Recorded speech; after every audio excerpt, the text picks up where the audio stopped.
Selamat pagi. Hari ini kita diajak untuk melanjutkan bacaan yang tadi sudah dibacakan, yaitu Injil Matius bab 19 ayat 16 sampai dengan 26. Bacaan Injil hari ini mengisahkan tentang seorang pemuda kaya yang bertanya kepada Yesus tentang kehidupan yang kekal.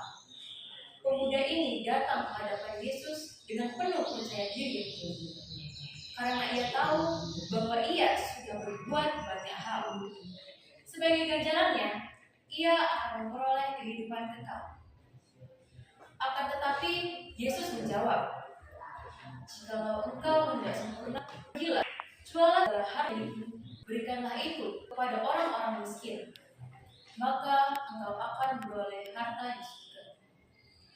Yesus menantang pemuda itu dengan jawabannya. Setelah mendengar hal ini yang terjadi, kemudian pemuda kaya itu malahan pergi dengan perasaan sedih, dan ia tidak jadi mengikut Yesus. Pertanyaannya, mengapa pemuda kaya itu tidak jadi mengikut Yesus? Karena bagi pemuda kaya itu, harta miliknya sungguh berharga.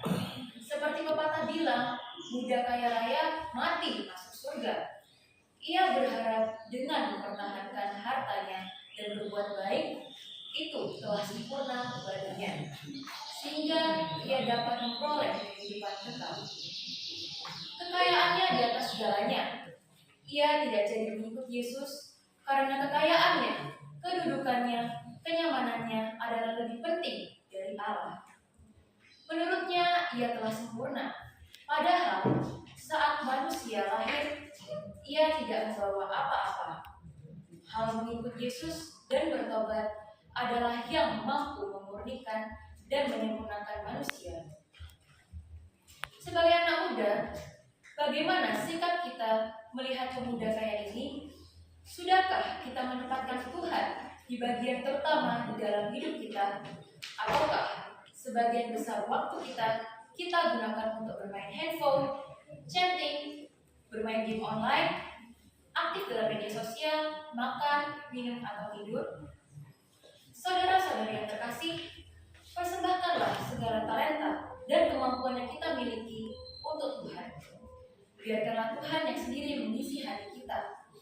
Seperti Santo Agustinus pernah mengatakan, bahwa di dalam hati manusia ada ruang tanpa batas yang tidak bisa diisi oleh apapun yang memuaskan hati kita kecuali diisi oleh Tuhan sendiri. Mari saudara-saudari yang terkasih di dalam Kristus, kita menyambut ajakan Tuhan Yesus Kristus untuk melepaskan keterikatan kita dengan hal-hal duniawi.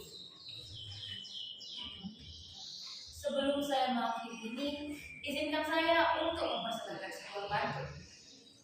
Ada ranting, ada dahan. Mari kita pergi mengikut Tuhan. Semoga Tuhan Yesus Kristus senantiasa memberkati kita semua.